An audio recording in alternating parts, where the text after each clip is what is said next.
इस कार्यक्रम के पुण्यार्जक हैं विद्या अरह गुरु भक्त परिवार, मातेश्वरी श्रीमती ज्ञाबाई, पुत्र महेश गरिमा साहू, दामाद अनुज आरती, संदीप पूजा, पुनीत रौली एवं दीपमाला, समस्त साहू कृषि फार्म, कुरवाई, जिला विदिशा, मध्य प्रदेश। बोलिए पंच परमेष्टि भगवान की, भगवान महावीर स्वामी की, अहिंसा परमो धर्म की। परम पूज्य आचार्य गुरुवर श्री विद्यासागर जी महाराज की, परम पूज्य आचार्य श्री समय सागर जी महाराज। प्रभु भक्ति के क्षण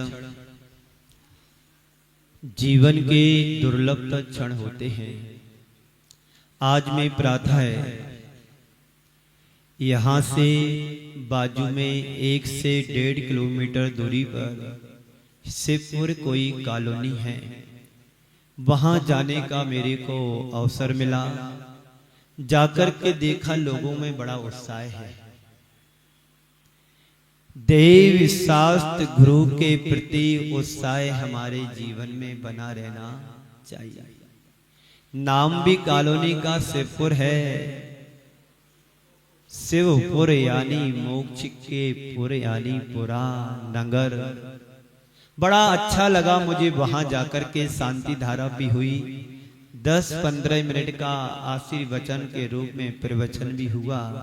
लोगों में काफी उत्साह है। ये उत्साह हर जगह हमें दिखना चाहिए।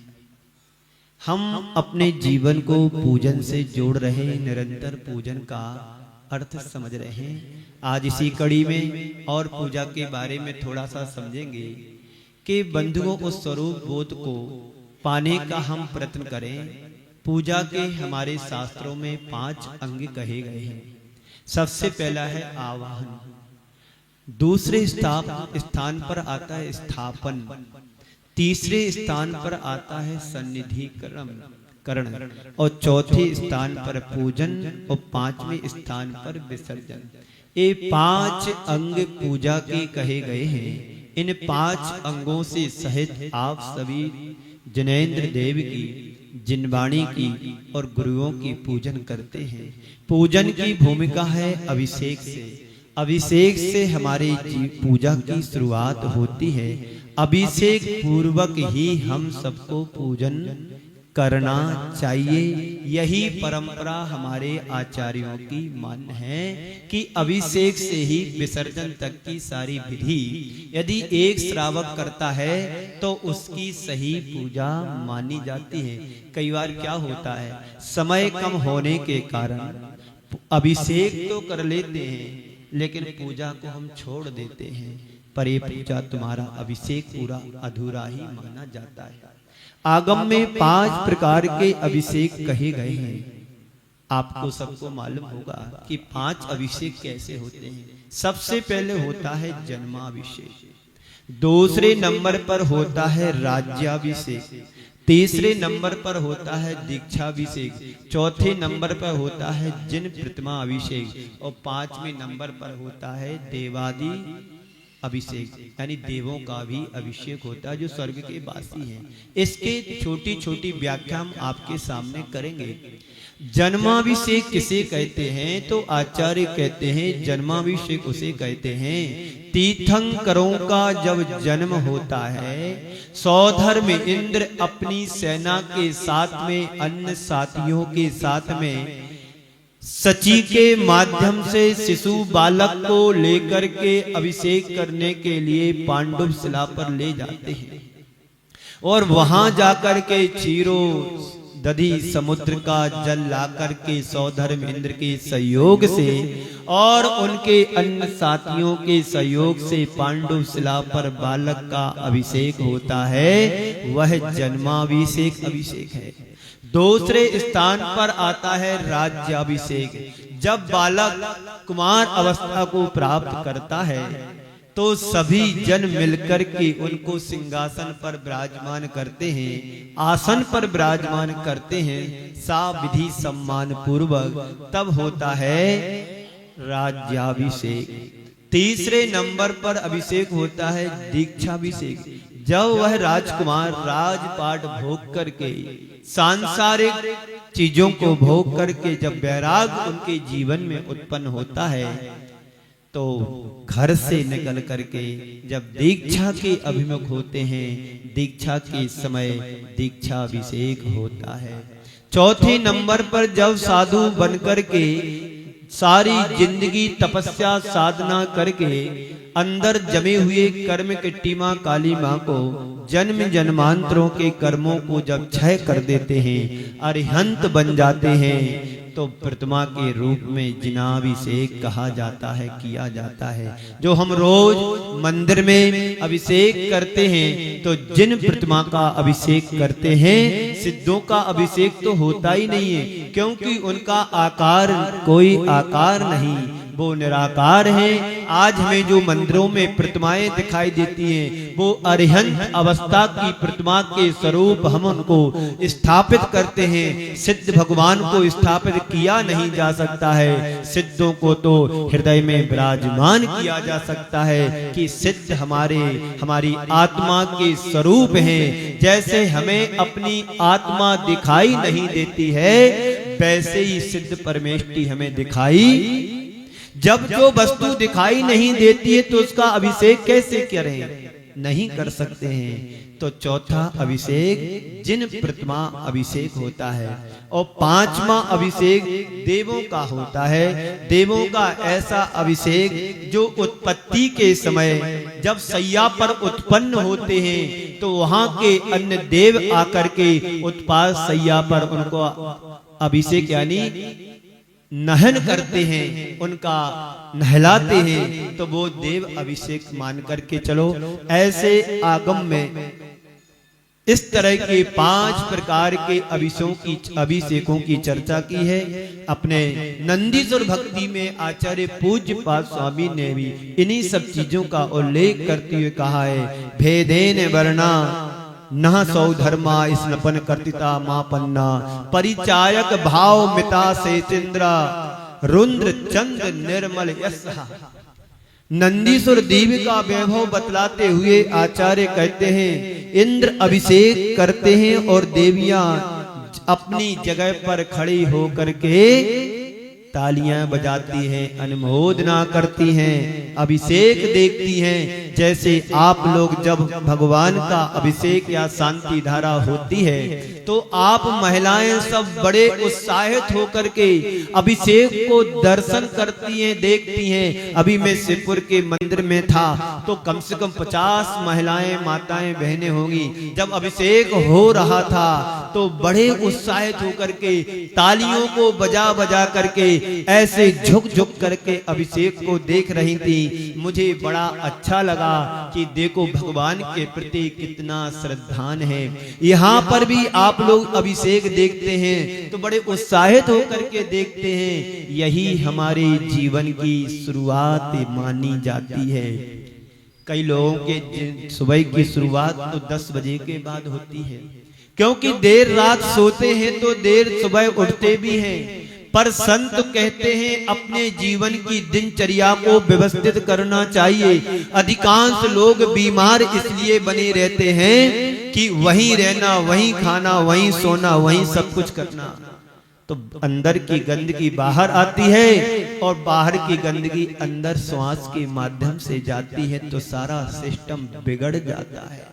फिर डॉक्टरों के पास जाकर के बाईपास कराना पड़ता है, डॉक्टरों के पास जाकर के स्टॉल के छल्ले डलवाना पड़ते हैं। श्वास अब काम नहीं कर रही है, आहार नली अवरुद्ध हो गई है, अन्य नलियां चौक हो गई हैं। अब चौक इसलिए हुई है कि मेहनत करते नहीं हैं, खाया पिया सो गए और घूमने नहीं जाते, समय से उठते नहीं हैं। आज भी पुराने लोग 80 वर्ष के लोग घूमने जाते हैं, व्यायाम करते हैं और समय से घर आकर के नहा धो करके भगवान का अभिषेक भी करते हैं। यहाँ पर एक बाबूजी बैठे हैं, पता नहीं अभिषेक करते कि नहीं करते। मैं आप सबसे कहना चाहता हूँ, जो व्यक्ति अभिषेक नहीं करते हैं उनको नियम लेना चाहिए कि जब तक मेरी शरीर में ताकत है, क्षमता है, तो हमें प्रभु का नहन करना चाहिए। हम रोज नहाते हैं तो प्रभु को बिना अभिषेक किए कैसे रहे? तुम्हें भोजन कैसे भा जाता है? जब मैं बचपन में पूजन करता था घर में, जब मैं पूजन अभिषेक करता था, तो जिस दिन मेरी पूजा अभिषेक छूट जाए किसी कारण से, घर में कोई शोर हो जाती, कोई सूतक पातक लग जाता है, तो 10-12 दिन करना नहीं पड़ता है। बड़ा अजीब सा लगता था, ऐसा लगता था जैसे मेरे जीवन से सब कुछ चला गया हो। ये आदत है, ये आदत शुभ आदत होना चाहिए जो तुम्हारे जीवन को पूज्य बना दे। तो बाबूजी 84 इयर्स रनिंग की ओल्ड दिस गोल्ड, ओल्ड भी गोल्ड बन रहा। जितना पुराना सोना होता है उतना अच्छा माना जाता है। तो बाबूजी मेरी बात को यदि सुन रहे होंगे तो निश्चित तय करें कल के दिन की शुरुआत हमारी प्रभु के अभिषेक से हो।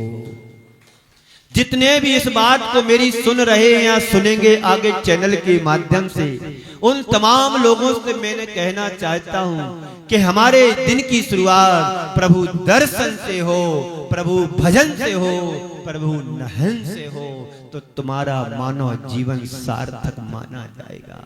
जीवन लिया, खाया पिया, मौज मस्ती किया और चला गया। किसी ने बहुत अच्छा किया, बीए किया, एमए किया, नौकरी की, पेंशन मिली और मर गए। यही तो होता है। जिंदगी भर पढ़ाई की, पढ़ लिख करके नौकरी करते हैं, नौकरी करने के बाद 60 वर्ष के बाद पेंशन मिलती है और पेंशन के बाद जीवन समाप्त हो जाता है।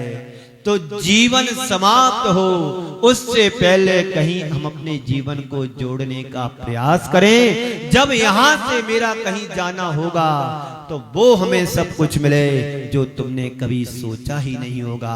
प्रभु की भक्ति करने से स्वर्गों की विभूतियां मिलती हैं। हम दिन में स्वाध्याय कर रहे हैं नेमिनाथ पुराण का, उसमें जितने भी राजा महाराजा होते हैं राजपाट छोड़ करके, मंत्रियों को दे करके, पुत्र सुपुत्र को दे करके, दीक्षा के लेने के पहले भगवान की पूजन राजपाट करते समय करते हैं, दान और पूजा से जुड़ते हैं। जब जीवन में बैराग उमड़ता है तो सब कुछ छोड़ करके दिन दीक्षा लेकर के मोक्ष चले जाते हैं। ये स्वाध्याय करने से मालूम पड़ता है।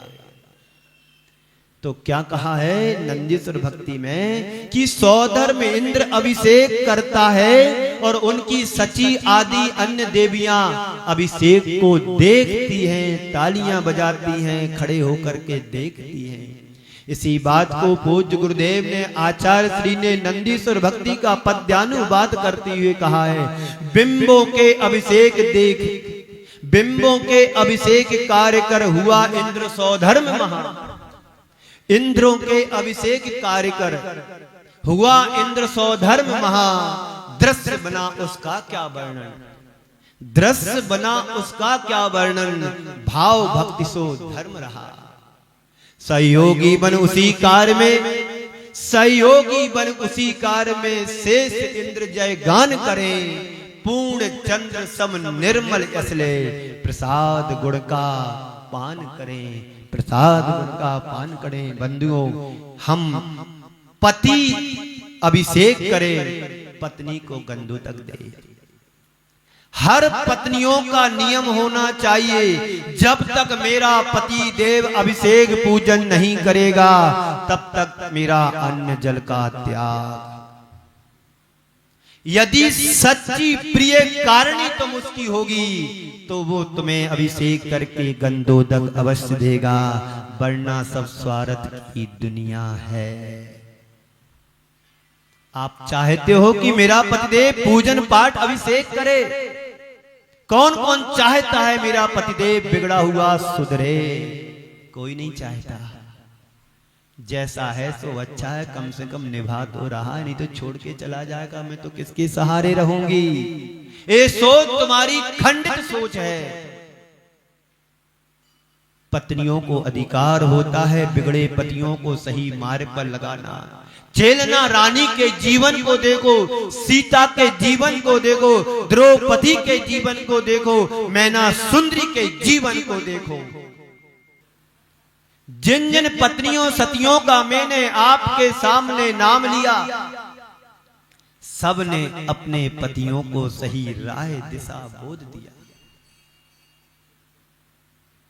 अंजना के जीवन को देखो, कहा कि जिस प्रकार तुमने किसी के कहने से मेरे को छोड़ा, सीता ने कहा।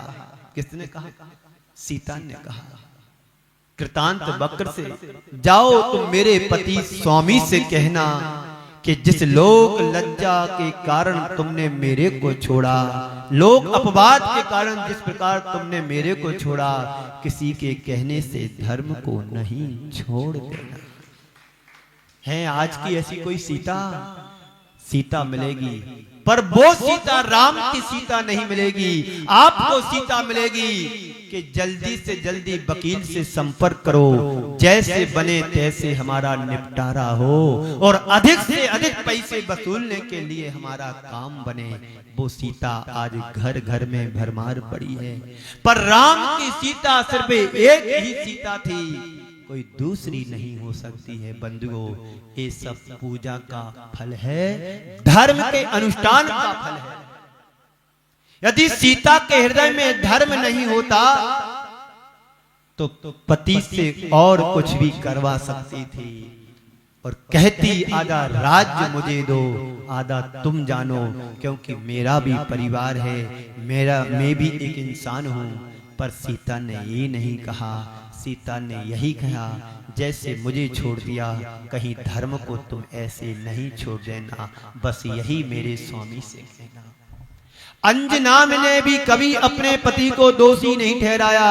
ठीक है, मेरे पाप कर्म का उदय चल रहा है, मुझे गर्भस्थ होने के बाद भी हमें जंगल में छोड़ दिया, कोई बात नहीं, मेरा पाप कर्म का उदय है। छायक सम्यक दृष्टि जी पेट में पल रहा है, फिर भी अपने पति को दोषी नहीं बनाया। ठीक है, चलता है। तो आप लोग भी नियम बना लो कि मेरा पति जब मेरे को दूधक देगा तभी मैं अन्न जल ग्रहण करूंगी। तो हर पति अपनी पत्नी को चाहता होगा तो जरूर अभिषेक करेगा, जरूर पूजन करेगा और जरूर तुम्हें ला करके गंधोदक देगा। चाहते हैं आप लोग? जी महाराज श्री, चाहते तो सब हैं, लेकिन 50 वर्ष बीत गए, अभी तक नहीं सुधरा, तो अब क्या सुधरेगा? 25-30 वर्ष निकल गए समझाते समझाते, अभी तक नहीं सुधरा, तो आगे क्या सुधरेगा? हर समय संभावनाएं हर व्यक्ति के जीवन में सुधरने की छिपी रहती हैं, बस हमारा पुरुषार्थ सही होना चाहिए। हर व्यक्ति के अंदर संभावनाएं रहती हैं। अनगढ़ पत्थर भी मूर्ति का जब रूप ले सकता है, हम और तुम तो इंसान हैं, तो क्यों नहीं बदल सकते हैं? समय पाकर के बदला जा सकता है। इस कार्यक्रम के पुण्यार्जक थे विद्या अर्हक गुरु भक्त परिवार, मातेश्वरी श्रीमती ज्ञाबाई, पुत्र महेश गरिमा साहू, दामाद अनुज आरती, संदीप पूजा, पुनीत रौली एवं दीपमाला, समस्त साहू कृषि फार्म, कुरवाई, जिला विदिशा, मध्य प्रदेश।